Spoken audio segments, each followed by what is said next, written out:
Sean Pamphilon, who was the director of the Ricky Williams documentary, is getting set to join us right now on the Redline Energy Drink guest line. Get the ultimate energy rush from Redline, the energy drink of choice of $7.90 the ticket. Jim Brown also scheduled to join us later, trying to get a hold of Jason Taylor as well. Jason Taylor, a new, old Miami Dolphin. He is with the Miami Dolphins again. Stugotz, what was your reaction to Brandon Marshall with an unusually fragile, vulnerable, revealing press conference this weekend in which he admitted to having BPD, borderline personality disorder? Was very impressed. Difficult thing to do. Stand up, tell the world that you're suffering from this disorder. The cool thing, I guess, if there's a cool part to it, is he was supposed to do what was a 5-minute press conference yesterday and turned it into about a 35-minute press conference and just spilled his guts to the world. So I thought pretty cool, pretty courageous. He wants to be the face of this, and Ricky Williams was helpful to him during this, Stugotz, because last year on occasion Brandon Marshall would go up to Ricky Williams and say, I don't know what's going on with my anger. My anger, it's not a normal anger. I just fly off the handle. Anyway, Sean Pamphilon did, as Stugotz said, the Ricky 30 for 30 movie for ESPN. If you want to help with a new project that he's got going on, Kickstarter.com is where you go. He's putting together another film, really the story behind the story, how that film got made, which is kind of insane, Stugotz. The way that film got made is insane because Sean Pamphilon basically sacrificed everything in order to invest in this story. But instead of me telling you the story, let him tell you this story. Sean, what are you working on now? What is this new project? Well, before we get into that, I would just say, as someone who pitched 8 years as a kid, anybody who tried to bun on me in that situation, I would just take it as a compliment. Obviously, you can't handle my stuff. You can't. Verlander's got a couple of no-hitters, and he throws 100 miles an hour. There you go. Right now, I'm working on a football series of films called The United States of Football. And one of the films is called The Truth Cabin, which is sort of a follow-up to Run, Ricky, Run. And it's a feature-length project. And what started this was about a year or so ago, about 16 months ago, I read an article about Kyle Turley and what he was suffering from, which was repetitive head trauma, and he was CTE symptomatic for chronic traumatic encephalopathy.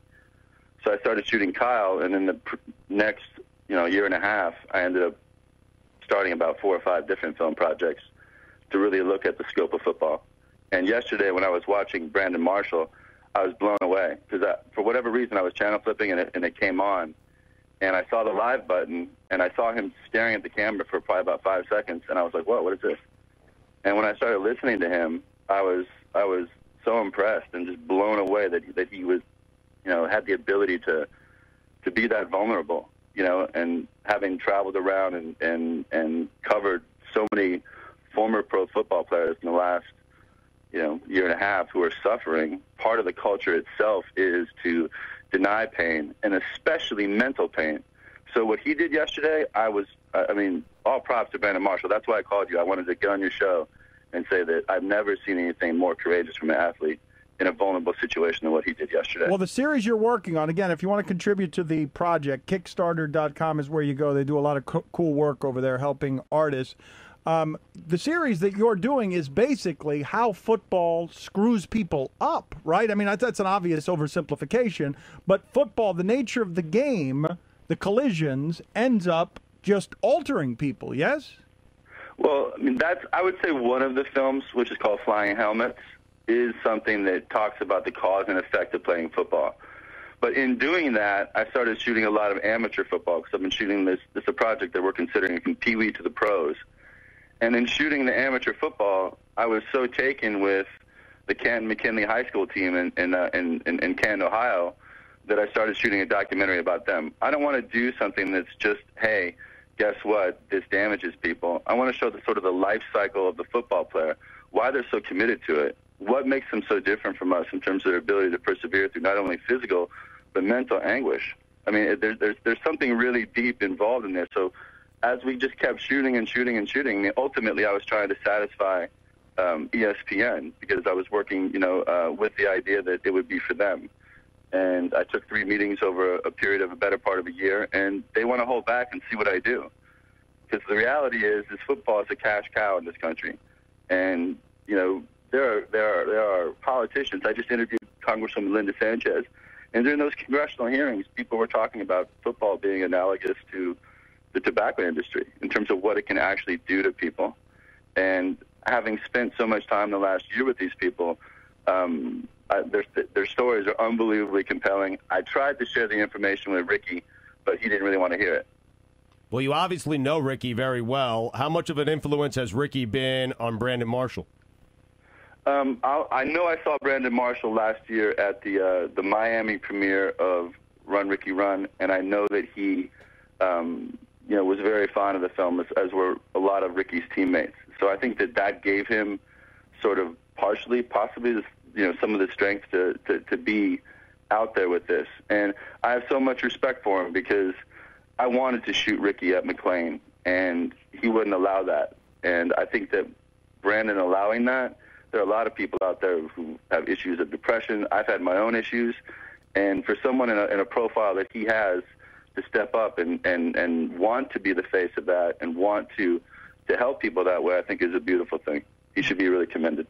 Brandon Marshall, a lot of people, though, as you know, in a caveman culture, we just want you to score touchdowns. Plenty of people. In fact, Sedano was very frustrated this morning on the morning show because the three people he does the show with think that Brandon Marshall is just doing this for damage control, which seems unbelievably insensitive to me. But it's not I don't know that I shouldn't say it's not a minority opinion, but it's not an uncommon opinion.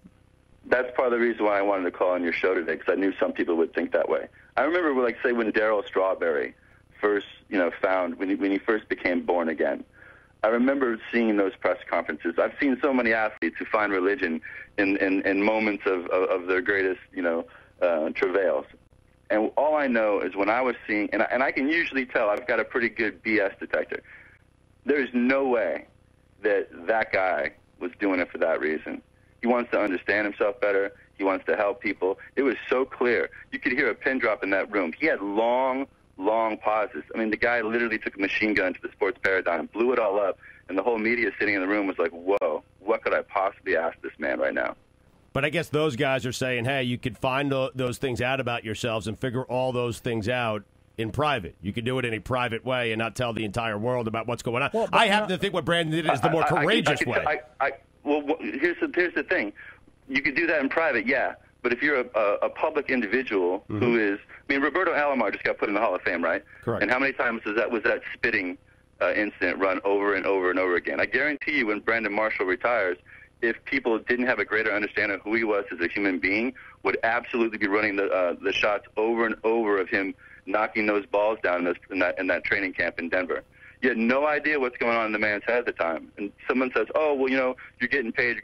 Well, the reality is there is a very short lifespan of an NFL football player. And if you're catching 100 balls a year and you have a contract that is nowhere representative of what you should be paid, common sense dictates that, take care of this guy. But Sean, those are the last images. But Sean, if he's doing it for those reasons, because how people are going to feel about Brandon Marshall after he retires, then in a way, he's kind of doing it. If you feel like that's the reason he's doing it, then he's kind of doing it for damage control. What? No, there's a difference. There's a big difference. Some people care about how they're perceived in this world. Some people want to be seen as people of integrity. Some people care about how they're viewed. And if they're inaccurately portrayed, it is hurtful. One of the best things I ever read was Dan wrote a piece about Terrell Owens. And I was someone who was incredibly critical of the guy. But when you got a peek into his background, the way he grew up and what happened in his life, I'm not saying it excuses all of his behaviors, but it certainly informs them. I mean, we're not giving three-dimensional looks at these people, and that's a big problem. He was pleading yesterday for the people telling his story to care enough to be accurate, to care enough to be balanced. That was what was so amazing about it. And I'm looking at the coverage of it, and anyone who wants to say that, okay, if you walk through this world and you don't care what anyone thinks about you, you're a better person than I am. Because I certainly care about the people who are close to me, what they think about me. And if you're doing this on a very public forum, the guy's obviously has a sensitivity to him. I'm not saying everything he did was correct, but listen to what the guy was saying. How you could not connect to it and how you'd want to make fun of it is someone who just wants to avoid their own stuff, I believe, because it got too deep for them.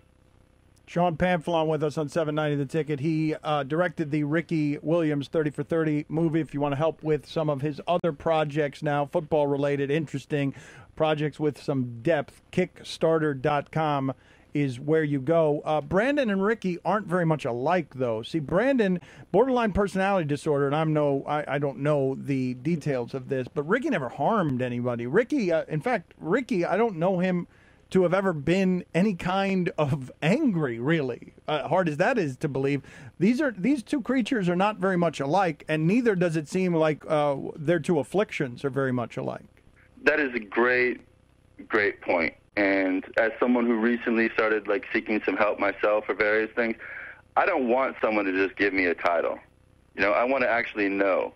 Sometimes people, when they seek help for their issues, they want to have an explanation. They want to have a title to it. I was thinking last night that Ricky and Brandon are very, very different. And as far as anger goes, at the ashram, there was a time when I was shooting Ricky where I wanted to shoot some stuff with him, and he let NFL Network come in and do some stuff that he hadn't let me do, and I was there for about 6 weeks at the time. I was so mad at him, and I was just like, dude, I said, you know what, I haven't hit somebody in forever, but I would just love to punch you. And the interesting thing was, never for a second in a million years would I have thought for a second he would hit me back. He is not that guy, so you make a great point, and with Brandon, I'm not familiar with the intimate details of his case, but if you follow his behavior pattern, his impulse control and whatnot, I would look at someone like Chris Henry, not from a character standpoint, but from a standpoint of here's a receiver. Chris Henry, when he died, it found out when they checked his brain out, he had chronic traumatic encephalopathy. There are a lot of people who are currently playing in the NFL right now who are suffering repetitive head trauma. It's altering their personalities, and it's making their fuses very short. And if you look at ESPN did an article on their website, I guess about, Greg Easterbrook just did a great piece about the helmet concussions and safety issues. And it all relates. I know it feels like circular to you, but it all relates. A lot of these guys' behavioral issues come about because, they lose the ability, to deal with things emotionally. Dave Duerson just shot himself 6 months ago. He committed suicide. He shot himself in the chest and put an American flag on his bed and said, listen, look at my brain. And it was found out he has chronic traumatic encephalopathy. People are being changed literally.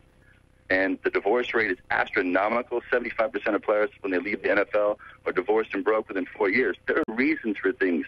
It's not just, hey, this guy was irresponsible. That's why I applaud Brandon, because there are a lot of other guys out there who are suffering.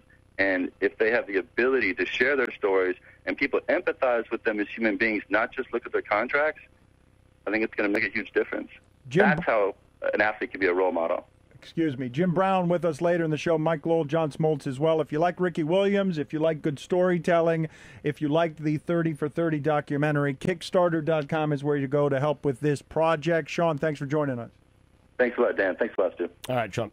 That interview with Sean will be up on the 800-411-PAIN audio archive at 790theticket.com in minutes. Car accident, remember, after 911, call 411, 1-800-411-PAIN, 24 hours a day, 7 days a week. 1-800-411-PAIN is an attorney referral service, non-attorney spokesman.